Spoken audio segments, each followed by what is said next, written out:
The Adventures of Sherlock Holmes, by Sir Arthur Conan Doyle. Adventure 1, A Scandal in Bohemia. To Sherlock Holmes she is always the woman. I have seldom heard him mention her under any other name. In his eyes she eclipses and predominates the whole of her sex. It was not that he felt any emotion akin to love for Irene Adler. All emotions, and that one particularly, were abhorrent to his cold, precise, but admirably balanced mind. He was, I take it, the most perfect reasoning and observing machine that the world has seen, but as a lover he would have placed himself in a false position. He never spoke of the softer passions, save with a gibe and a sneer. They were admirable things for the observer, excellent for drawing the veil from men's motives and actions. But for the trained reasoner to admit such intrusions into his own delicate and finely adjusted temperament was to introduce a distracting factor which might throw a doubt upon all his mental results. Grit in a sensitive instrument, or a crack in one of his own high-power lenses, would not be more disturbing than a strong emotion in a nature such as his. And yet there was but one woman to him, and that woman was the late Irene Adler, of dubious and questionable memory. I had seen little of Holmes lately. My marriage had drifted us away from each other. My own complete happiness, and the home-centered interests which rise up around the man who first finds himself master of his own establishment, was sufficient to absorb all my attention, while Holmes, who loathed every form of society with his whole Bohemian soul, remained in our lodgings in Baker Street, buried among his old books, and alternating from week to week between cocaine and ambition, the drowsiness of the drug, and the fierce energy of his own keen nature. He was still, as ever, deeply attracted by the study of crime, and occupied his immense faculties and extraordinary powers of observation in following out those clues and clearing up those mysteries which had been abandoned as hopeless by the official police. From time to time I heard some vague account of his doings, of his summons to Odessa in the case of the Trepoff murder, of his clearing up of the singular tragedy of the Atkinson brothers at Trincomalee, and finally of the mission which he had accomplished so delicately and successfully for the reigning family of Holland. Beyond these signs of his activity, however, which I merely shared with all the readers of the daily press, I knew little of my former friend and companion. One night, it was on the 20th of March, 1888, I was returning from a journey to a patient, for I had now returned to civil practice, when my way led me through Baker Street.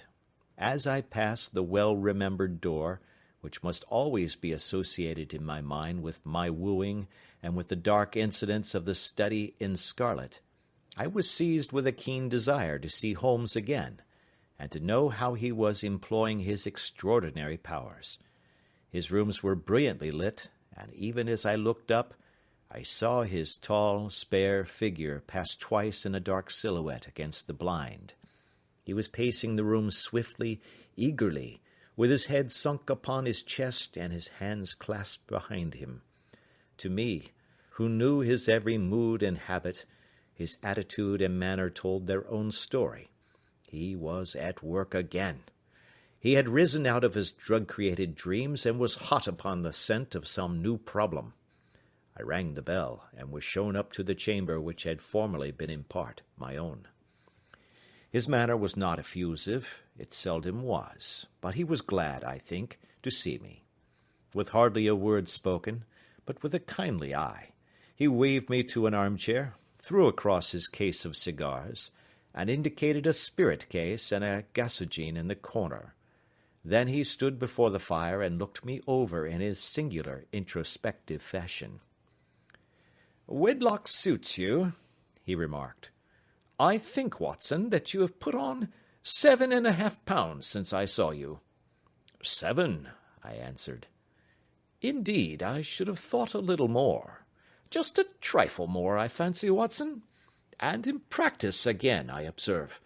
You did not tell me that you intended to go into harness." Then how do you know? I see it, I deduce it. How do I know that you have been getting yourself very wet lately, and that you have a most clumsy and careless servant girl? My dear Holmes, said I, this is too much. You would certainly have been burned had you lived a few centuries ago.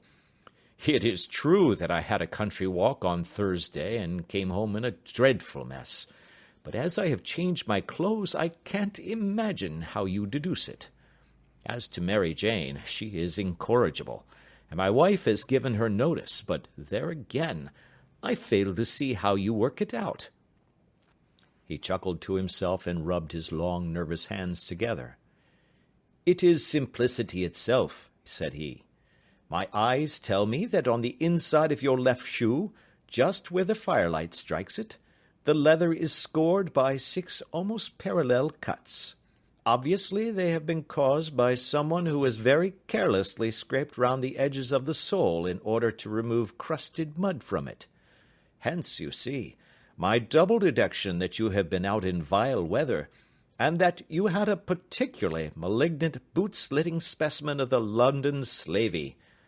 As to your practice, if a gentleman walks into my rooms smelling of iodoform, with a black mark of nitrate of silver upon his right forefinger, and a bulge on the right side of his top hat, to show where he has secreted his stethoscope, I must be dull indeed, if I do not pronounce him to be an active member of the medical profession. I could not help laughing at the ease with which he explained his process of deduction. When I hear you give your reasons, I remarked, the thing always appears to me to be so ridiculously simple that I could easily do it myself, though at each successive instance of your reasoning I am baffled until you explain your process. And yet I believe that my eyes are as good as yours. Quite so, he answered, lighting a cigarette, and throwing himself down into an armchair. You see, but you do not observe. The distinction is clear. For example, you have frequently seen the steps which lead up from the hall to this room. Frequently. How often? Well, some hundreds of times. Then how many are there? How many? I don't know. Quite so. You have not observed, and yet you have seen. That is just my point. Now, I know that there are 17 steps, because I have both seen and observed. By the way, since you are interested in these little problems, and since you are good enough to chronicle one or two of my trifling experiences, you may be interested in this. He threw over a sheet of thick, pink-tinted notepaper which had been lying open upon the table. It came by the last post, said he. Read it aloud. The note was undated, and without either signature or address. There will call upon you tonight at 7:45, it said, a gentleman who desires to consult you upon a matter of the very deepest moment. Your recent services to one of the royal houses of Europe have shown that you are one who may safely be trusted with matters which are of an importance which can hardly be exaggerated. This account of you we have from all quarters received. Be in your chamber then at that hour, and do not take it amiss if your visitor wear a mask. This is indeed a mystery, I remarked. What do you imagine that it means? I have no data yet. It is a capital mistake to theorize before one has data. Insensibly one begins to twist facts to suit theories, instead of theories to suit facts. But the note itself, what do you deduce from it? I carefully examined the writing, and the paper upon which it was written. The man who wrote it was presumably well-to-do, I remarked, endeavoring to imitate my companion's processes. Such paper could not be bought under 1/2 crown a packet. It is peculiarly strong and stiff. Peculiar, that is the very word, said Holmes. It is not an English paper at all. Hold it up to the light. I did so, and saw a large E with a small g, a capital P, and a large capital G with a small t woven into the texture of the paper. "What do you make of that?" asked Holmes. "The name of the maker, no doubt, or his monogram, rather." "Not at all. The G with a small t stands for Gesellschaft, which is German for company. It is a customary contraction like our CO for company. P, of course, stands for Papier. Now for the EG. Let us glance at our Continental Gazetteer." He took down a heavy brown volume from his shelves.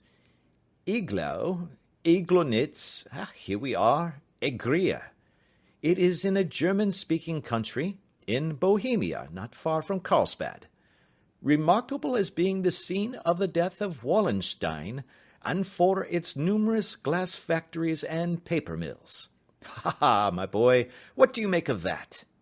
His eyes sparkled, and he sent up a great blue triumphant cloud from his cigarette. "The paper was made in Bohemia," I said. "Precisely, and the man who wrote the note is a German. Do you note the peculiar construction of the sentence? 'This account of you we have from all quarters received'? A Frenchman or Russian could not have written that. It is the German who is so uncourteous to his verbs. It only remains, therefore, to discover what is wanted by this German who writes upon Bohemian paper and prefers wearing a mask to showing his face. And here he comes, if I am not mistaken, to resolve all our doubts." As he spoke, there was a sharp sound of horses' hoofs and grating wheels against the curb, followed by a sharp pull at the bell. Holmes whistled. "A pair, by the sound," said he. "Yes," he continued, glancing out of the window. "A nice little brougham and a pair of beauties. 150 guineas apiece. There's money in this case, Watson, if there is nothing else." "I think that I had better go, Holmes." "Not a bit, Doctor. Stay where you are. I am lost without my Boswell, and this promises to be interesting. It would be a pity to miss it." "But your client—" "Never mind him. I may want your help, and so may he. Here he comes. Sit down in that armchair, Doctor, and give us your best attention." A slow and heavy step, which had been heard upon the stairs and in the passage, paused immediately outside the door. Then there was a loud and authoritative tap. "Come in," said Holmes. A man entered who could hardly have been less than 6 feet 6 inches in height, with a chest and limbs of a Hercules. His dress was rich, with a richness which would, in England, be looked upon as akin to bad taste. Heavy bands of astrakhan were slashed across the sleeves and fronts of his double-breasted coat, while the deep blue cloak which was thrown over his shoulders was lined with flame-coloured silk, and secured at the neck with a brooch, which consisted of a single flaming beryl. Boots, which extended halfway up his calves, and which were trimmed at the tops with rich brown fur, completed the impression of barbaric opulence which was suggested by his whole appearance. He carried a broad-brimmed hat in his hand, while he wore across the upper part of his face, extending down past the cheekbones, a black vizard mask, which he had apparently adjusted that very moment, for his hand was still raised to it as he entered. From the lower part of the face he appeared to be a man of strong character, with a thick, hanging lip, and a long, straight chin suggestive of resolution pushed to the length of obstinacy. "You had my note?" he asked, with a deep, harsh voice and a strongly marked German accent. "I told you that I would call." He looked from one to the other of us, as if uncertain which to address. "Pray take a seat," said Holmes. "This is my friend and colleague, Dr. Watson, who is occasionally good enough to help me in my cases. Whom have I the honour to address?" "You may address me as the Count von Kramm, a Bohemian nobleman. I understand that this gentleman, your friend, is a man of honour and discretion, whom I may trust with a matter of the most extreme importance. If not, I should much prefer to communicate with you alone." I rose to go, but Holmes caught me by the wrist and pushed me back into my chair. "It is both or none," said he. "You may say before this gentleman anything which you may say to me." The Count shrugged his broad shoulders. "Then I must begin," said he, "by binding you both to absolute secrecy for 2 years. At the end of that time, the matter will be of no importance. At present it is not too much to say that it is of such weight it may have an influence upon European history." "I promise," said Holmes. "And I." "You will excuse this mask," continued our strange visitor. "The august person who employs me wishes his agent to be unknown to you, and I may confess at once that the title by which I have just called myself is not exactly my own." "I was aware of it," said Holmes dryly. "The circumstances are of great delicacy, and every precaution has to be taken to quench what might grow to be an immense scandal and seriously compromise one of the reigning families of Europe. To speak plainly, the matter implicates the great house of Ormstein, hereditary kings of Bohemia." "I was also aware of that," murmured Holmes, settling himself down in his armchair and closing his eyes. Our visitor glanced with some apparent surprise at the languid, lounging figure of the man who had been no doubt depicted to him as the most incisive reasoner and most energetic agent in Europe. Holmes slowly reopened his eyes and looked impatiently at his gigantic client. "If your Majesty would condescend to state your case," he remarked, "I should be better able to advise you." The man sprang from his chair and paced up and down the room in uncontrollable agitation. Then, with a gesture of desperation, he tore the mask from his face and hurled it upon the ground. "You are right," he cried. "I am the king. Why should I attempt to conceal it?" "Why, indeed?" murmured Holmes. "Your Majesty had not spoken before I was aware that I was addressing Wilhelm Gottschalk Sigmunds von Ormstein, Grand Duke of Cassel-Felstein, and hereditary king of Bohemia." "But you can understand," said our strange visitor, sitting down once more and passing his hand over his high white forehead, "you can understand that I am not accustomed to doing such business in my own person. Yet the matter was so delicate that I could not confide it to an agent without putting myself in his power. I have come incognito from Prague for the purpose of consulting you." "Then pray consult," said Holmes, shutting his eyes once more. "The facts are briefly these. Some 5 years ago, during a lengthy visit to Warsaw, I made the acquaintance of the well-known adventuress Irene Adler. The name is no doubt familiar to you." "Kindly look her up in my index, Doctor," murmured Holmes without opening his eyes. For many years he had adopted a system of docketing all paragraphs concerning men and things, so that it was difficult to name a subject or a person on which he could not at once furnish information.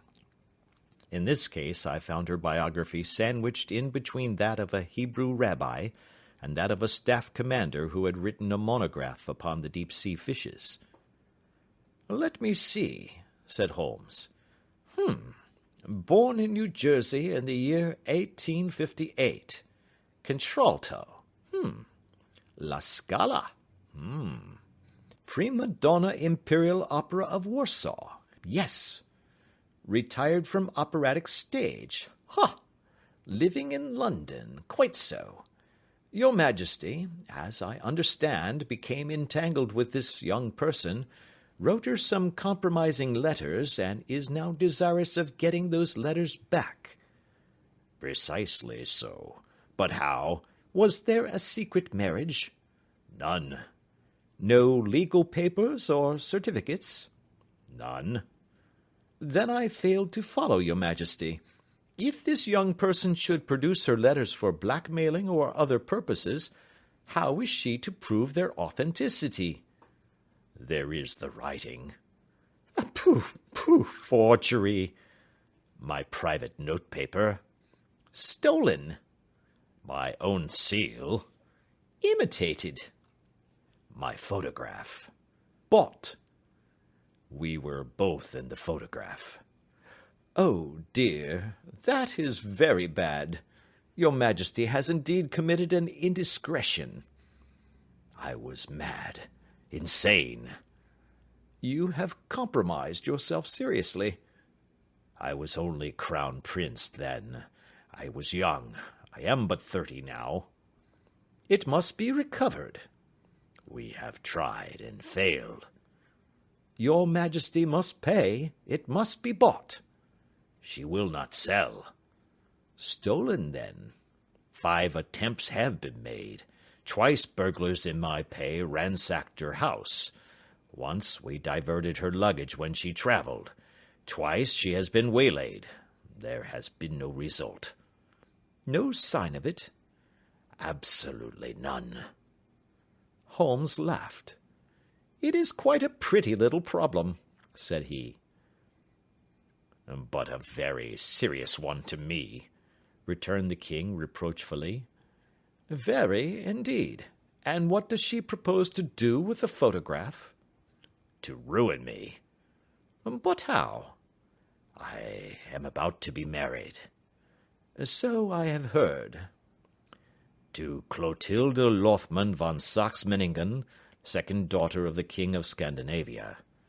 You may know the strict principles of her family. She is herself the very soul of delicacy. A shadow of a doubt as to my conduct would bring the matter to an end. And Irene Adler? Threatens to send them the photograph, and she will do it. I know that she will do it. You do not know her, but she has a soul of steel. She has the face of the most beautiful of women, and the mind of the most resolute of men. Rather than I should marry another woman, there are no lengths to which she would not go. None. You are sure that she has not sent it yet? I am sure. And why? Because she has said that she would send it on the day when the betrothal was publicly proclaimed. That will be next Monday. Oh, then we have 3 days yet, said Holmes with a yawn. That is very fortunate, as I have 1 or 2 matters of importance to look into just at present. Your Majesty will, of course, stay in London for the present? Certainly. You will find me at the Langham under the name of the Count von Kram. Then I shall drop you a line to let you know how we progress. Pray do so. I shall be all anxiety. Then, as to money? You have carte blanche. Absolutely.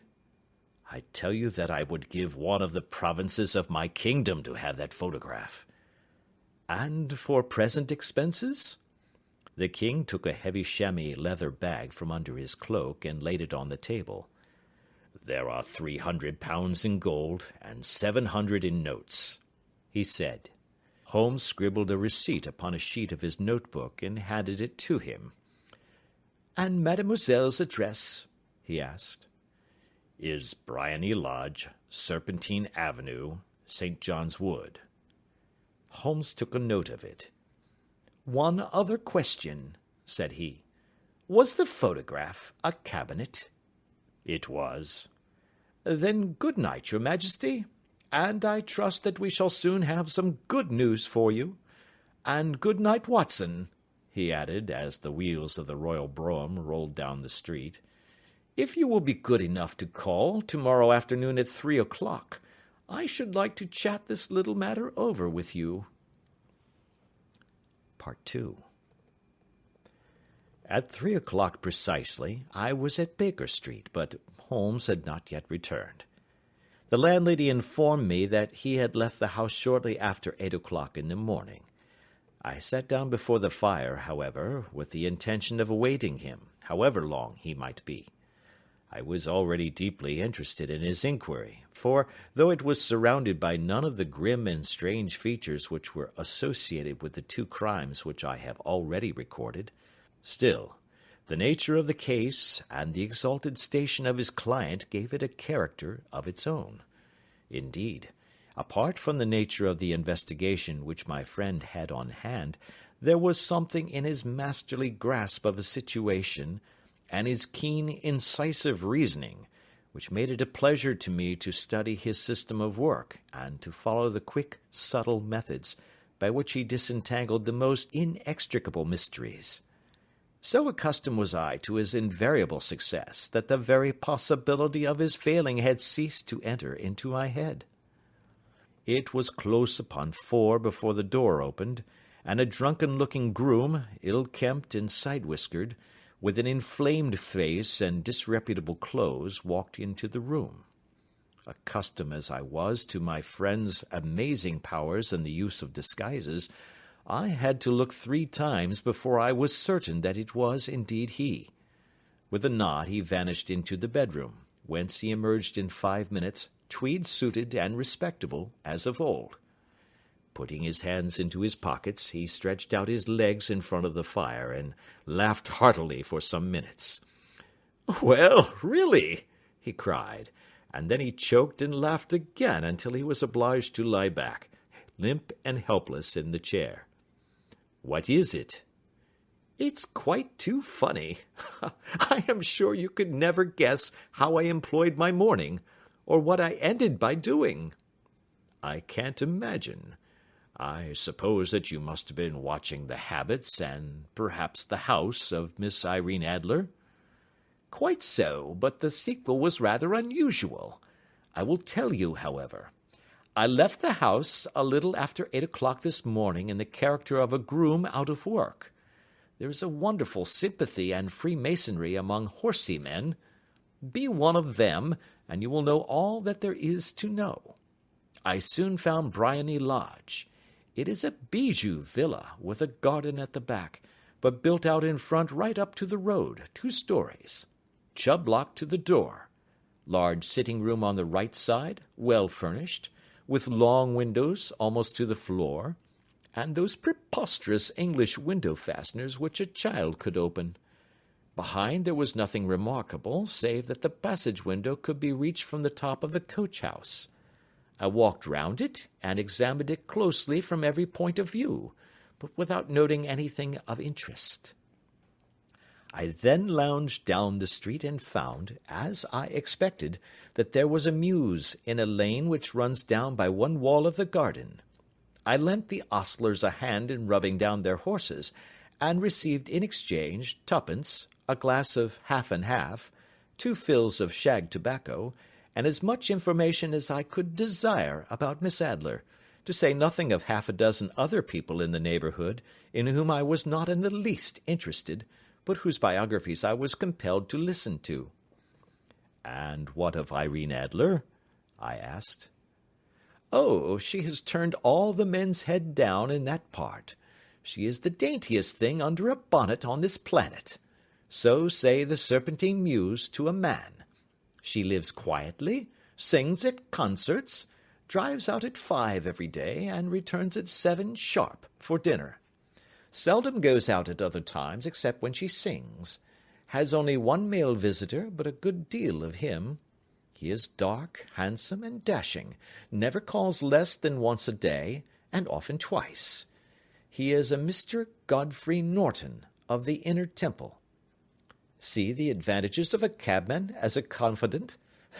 They had driven him home 12 times from Serpentine Mews, and knew all about him.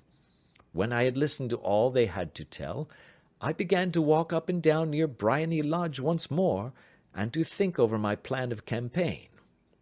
This Godfrey Norton was evidently an important factor in the matter. He was a lawyer. That sounded ominous. What was the relation between them, and what the object of his repeated visits? Was she his client, his friend, or his mistress? If the former, she had probably transferred the photograph to his keeping. If the latter, it was less likely. On the issue of this question depended whether I should continue my work at Bryony Lodge, or turn my attention to the gentlemen's chambers in the Temple. It was a delicate point, and it widened the field of my inquiry. I fear that I bore you with these details, but I have to let you see my little difficulties if you are to understand the situation. I am following you closely, I answered. I was still balancing the matter in my mind when a hansom cab drove up to Bryony Lodge, and a gentleman sprang out. He was a remarkably handsome man, dark, aquiline, and moustached, evidently the man of whom I had heard. He appeared to be in a great hurry, shouted to the cabman to wait, and brushed past the maid who opened the door with the air of a man who was thoroughly at home.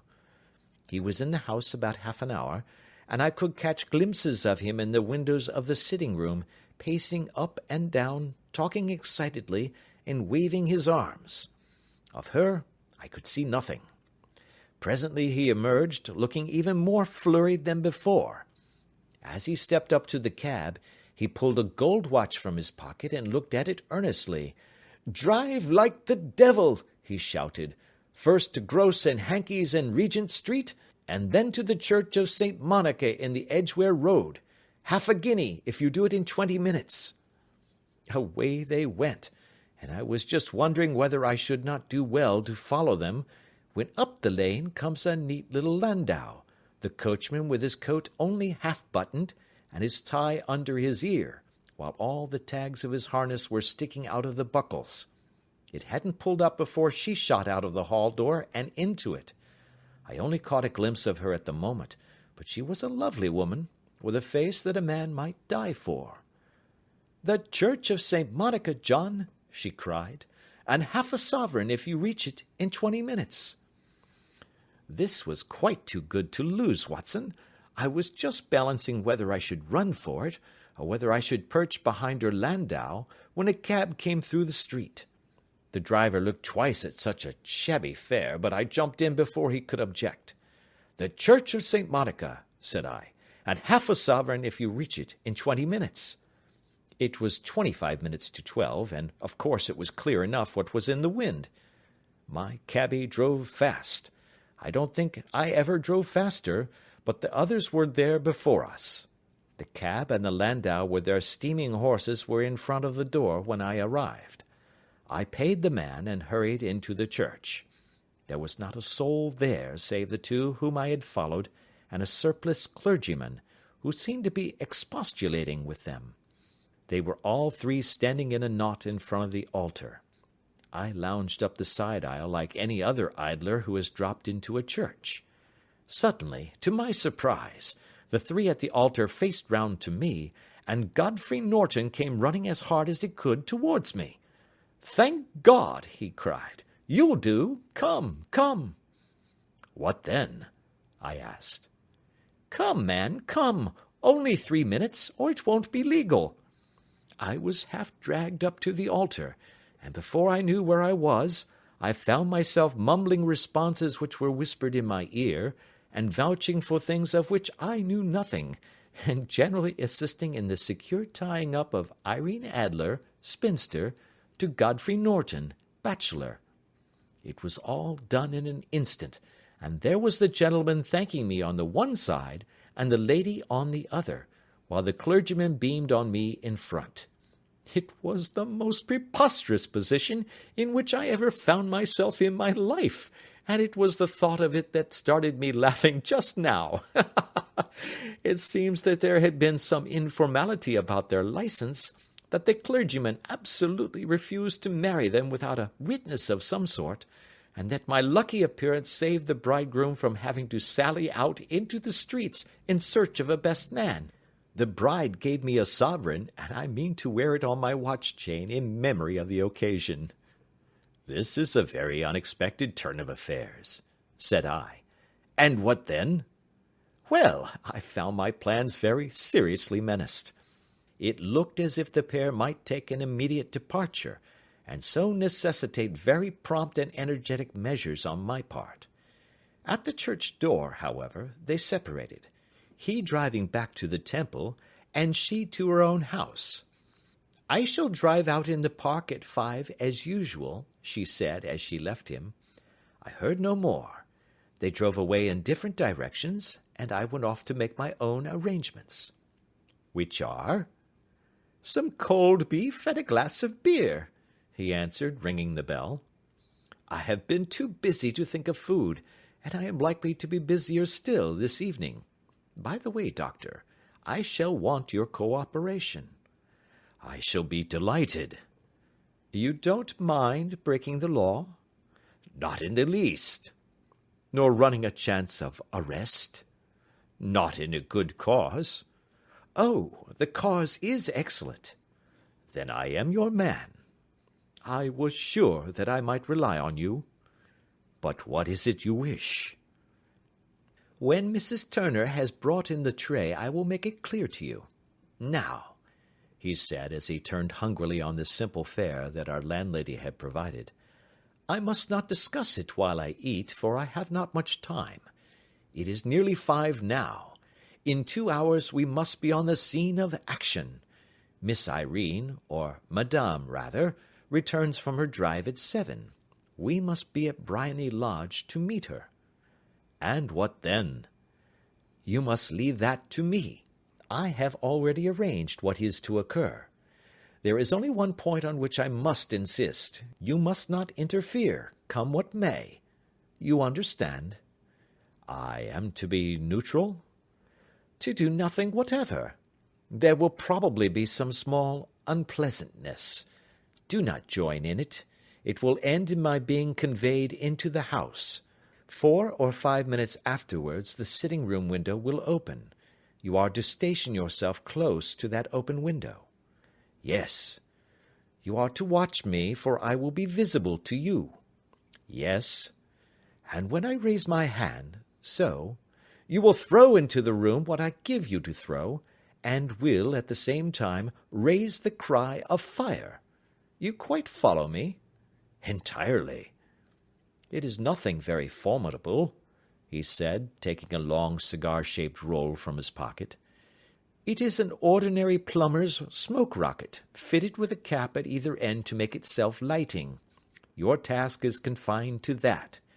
When you raise your cry of fire, it will be taken up by quite a number of people. You may then walk to the end of the street, and I will rejoin you in 10 minutes. I hope that I have made myself clear?" "I am to remain neutral, to get near the window, to watch you, and at the signal to throw in this object, then to raise the cry of fire, and to wait you at the corner of the street." "Precisely." "Then you may entirely rely on me." "That is excellent. I think perhaps it is almost time that I prepare for the new role I have to play." He disappeared into his bedroom, and returned in a few minutes in the character of an amiable and simple-minded nonconformist clergyman.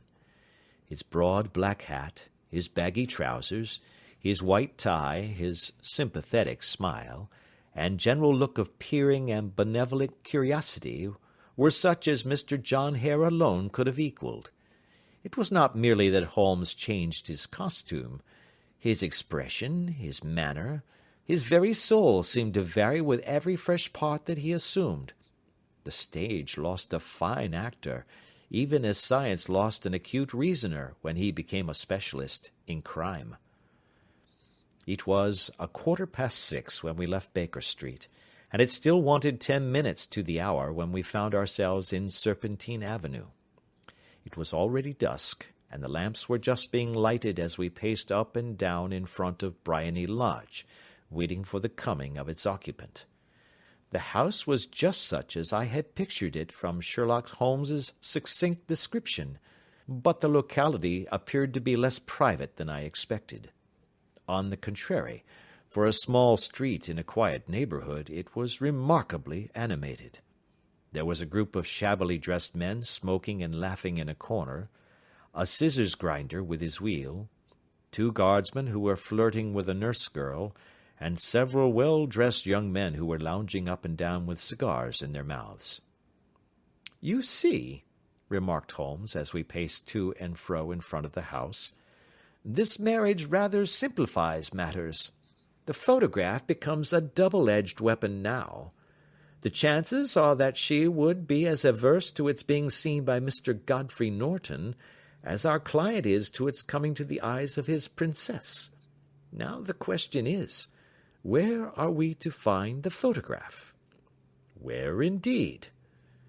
"It is most unlikely that she carries it about with her. It is cabinet size, too large for easy concealment about a woman's dress. She knows that the king is capable of having her waylaid and searched. 2 attempts of the sort have already been made. We may take it, then, that she does not carry it about with her." "Where, then?" "Her banker or her lawyer. There is that double possibility. But I am inclined to think neither. Women are naturally secretive, and they like to do their own secreting.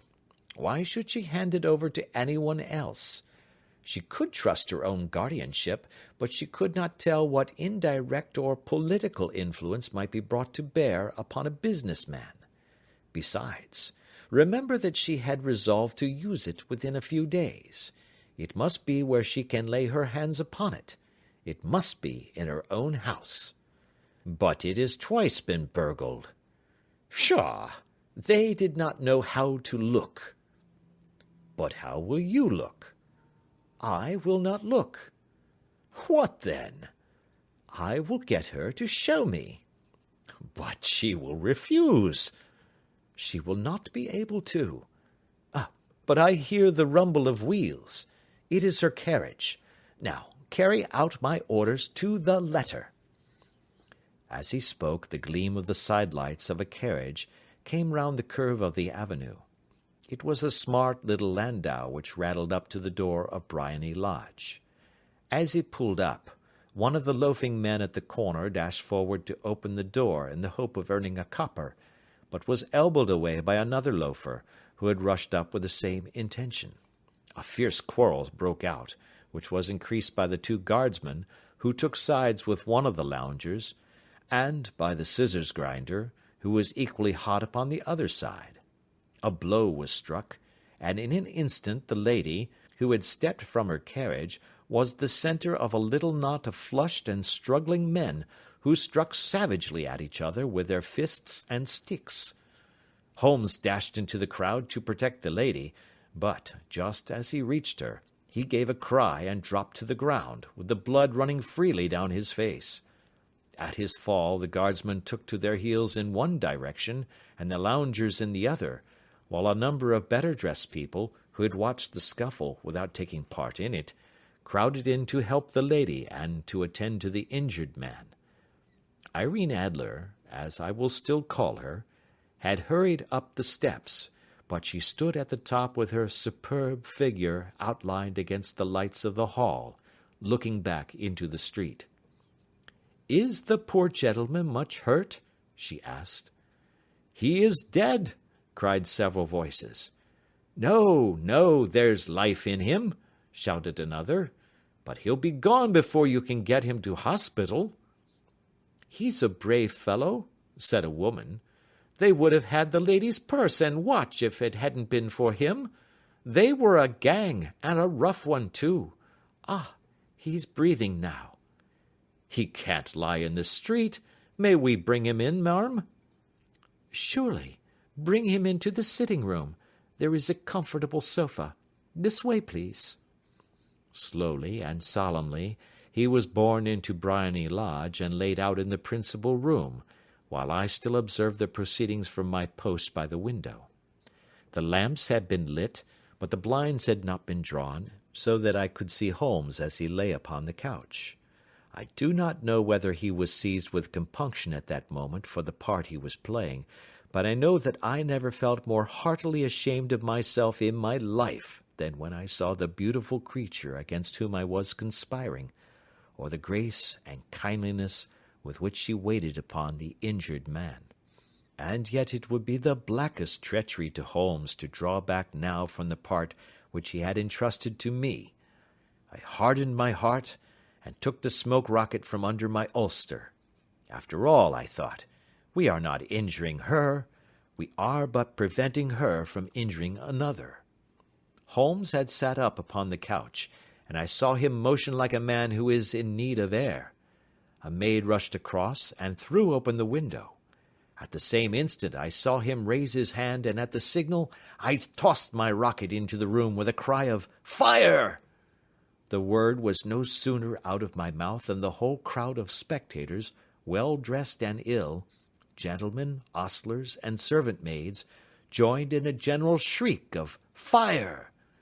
Thick clouds of smoke curled through the room and out at the open window. I caught a glimpse of rushing figures, and a moment later the voice of Holmes from within, assuring them that it was a false alarm. Slipping through the shouting crowd, I made my way to the corner of the street, and in 10 minutes was rejoiced to find my friend's arm in mine, and to get away from the scene of uproar. He walked swiftly and in silence for some minutes until we had turned down one of the quiet streets which lead towards the Edgware Road. "You did it very nicely, Doctor," he remarked. "Nothing could have been better. It is all right." "You have the photograph?" "I know where it is." "And how did you find out?" "She showed me, as I told you she would." "I am still in the dark." "I do not wish to make a mystery," said he, laughing. "The matter was perfectly simple. You, of course, saw that everyone in the street was an accomplice.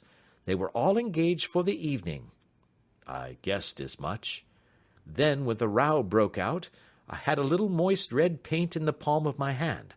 I rushed forward, fell down, clapped my hand to my face, and became a piteous spectacle. It is an old trick. That also I could fathom. Then they carried me in. She was bound to have me in. What else could she do? And into her sitting-room, which was the very room which I suspected. It lay between that and her bedroom, and I was determined to see which. They laid me on a couch. I motioned for air. They were compelled to open the window, and you had your chance." "How did that help you?" "It was all important. When a woman thinks that her house is on fire, her instinct is at once to rush to the thing which she values most. It is a perfectly overpowering impulse, and I have more than once taken advantage of it. In the case of the Darlington substitution scandal it was of use to me, and also in the Arnsworth Castle business. A married woman grabs at her baby, an unmarried one reaches for her jewel-box. Now it was clear to me that Our Lady of today had nothing in the house more precious to her than what we are in quest of. She would rush to secure it. The alarm of fire was admirably done. The smoke and shouting were enough to shake nerves of steel. She responded beautifully. The photograph is in a recess behind a sliding panel just above the right bell-pull. She was there in an instant, and I caught a glimpse of it as she half drew it out. When I cried out that it was a false alarm, she replaced it, glanced at the rocket, rushed from the room, and I have not seen her since. I rose, and making my excuses, escaped from the house. I hesitated whether to attempt to secure the photograph at once, but the coachman had come in, and as he was watching me narrowly, it seemed safer to wait. A little over-precipitance may ruin all. "And now?" I asked. "Our quest is practically finished. I shall call with the king tomorrow, and with you, if you care to come with us. We will be shown into the sitting-room to wait for the lady, but it is probable that when she comes, she may find neither of us nor the photograph. It might be a satisfaction to his Majesty to regain it with his own hands." "And when will you call?" "At 8 in the morning. She will not be up, so that we shall have a clear field. Besides, we must be prompt, for this marriage may mean a complete change in her life and habits. I must wire to the king without delay." We had reached Baker Street, and had stopped at the door. He was searching his pockets for the key when someone passing said, "Good night, Mr. Sherlock Holmes." There were several people on the pavement at the time, but the greeting appeared to come from a slim youth in an ulster who had hurried by. "I've heard that voice before," said Holmes, staring down the dimly lit street. "Now, I wonder who the deuce that could have been." Part 3. I slept at Baker Street that night, and we were engaged upon our toast and coffee in the morning when the King of Bohemia rushed into the room. "You have really got it?" he cried, grasping Sherlock Holmes by either shoulder and looking eagerly into his face. "Not yet." "But you have hopes?" "I have hopes." "Then come. I am all impatience to be gone." "We must have a cab." "No, my brougham is waiting." "Then that will simplify matters." We descended and started off once more for Bryony Lodge. "Irene Adler is married," remarked Holmes. "Married? When?" "Yesterday." "But to whom?" "To an English lawyer named Norton." "But she could not love him." "I am in hopes that she does." "And why in hopes?" "Because it would spare your Majesty all fear of future annoyance. If the lady loves her husband, she does not love your Majesty. If she does not love your Majesty, there is no reason why she should interfere with your Majesty's plan." "It is true, and yet, well, I wish she had been of my own station. What a queen she would have made!" He relapsed into a moody silence, which was not broken until we drew up in Serpentine Avenue. The door of Bryony Lodge was open, and an elderly woman stood upon the steps. She watched us with a sardonic eye as we stepped from the brougham. "Mr. Sherlock Holmes, I believe," said she. "I am Mr. Holmes," answered my companion, looking at her with a questioning and rather startled gaze. "Indeed. My mistress told me that you were likely to call. She left this morning with her husband by the 5:15 train from Charing Cross for the Continent." "What!" Sherlock Holmes staggered back, white with chagrin and surprise. "Do you mean that she has left England?" "Never to return." "And the papers?" asked the king hoarsely. "All is lost." "We shall see." He pushed past the servant and rushed into the drawing-room, followed by the king and myself. The furniture was scattered about in every direction, with dismantled shelves and open drawers, as if the lady had hurriedly ransacked them before her flight. Holmes rushed at the bell-pull, tore back a small sliding shutter, and, plunging in his hand, pulled out a photograph and a letter. The photograph was of Irene Adler herself in evening dress. The letter was superscribed to Sherlock Holmes, Esquire, to be left till called for. My friend tore it open, and we all three read it together. It was dated at midnight of the preceding night, and ran in this way. "My dear Mr. Sherlock Holmes, you really did it very well. You took me in completely. Until after the alarm of fire I had not a suspicion. But then, when I found how I had betrayed myself, I began to think. I had been warned against you months ago. I had been told that, if the king employed an agent, it would certainly be you. And your address had been given me. Yet, with all this, you made me reveal what you wanted to know. Even after I became suspicious, I found it hard to think evil of such a dear, kind old clergyman. But, you know, I have been trained as an actress myself. Male costume is nothing new to me. I often take advantage of the freedom which it gives. I sent John, the coachman, to watch you, ran upstairs, got into my walking clothes, as I call them, and came down just as you departed. Well, I followed you to your door, and so made sure that I was really an object of interest to this celebrated Mr. Sherlock Holmes. Then I, rather imprudently, wished you good night, and started for the Temple to see my husband. We both thought the best resource was flight, when pursued by so formidable an antagonist. So you will find the nest empty when you call tomorrow. As to the photograph, your client may rest in peace. I love and am loved by a better man than he. The king may do what he will without hindrance from one whom he has cruelly wronged. I keep it only to safeguard myself, and to preserve a weapon which will always secure me from any steps which he might take in the future. I leave a photograph which he might care to possess, and I remain, dear Mr. Sherlock Holmes, very truly yours, Irene Norton, née Adler. What a woman! Oh, what a woman! Cried the King of Bohemia, when we had all three read this epistle. Did I not tell you how quick and resolute she was? Would she not have made an admirable queen? Is it not a pity that she was not on my level? From what I have seen of the lady, she seems indeed to be on a very different level to your Majesty, said Holmes coldly. I am sorry that I have not been able to bring your Majesty's business to a more successful conclusion. On the contrary, my dear sir, cried the king, nothing could be more successful. I know that her word is inviolate.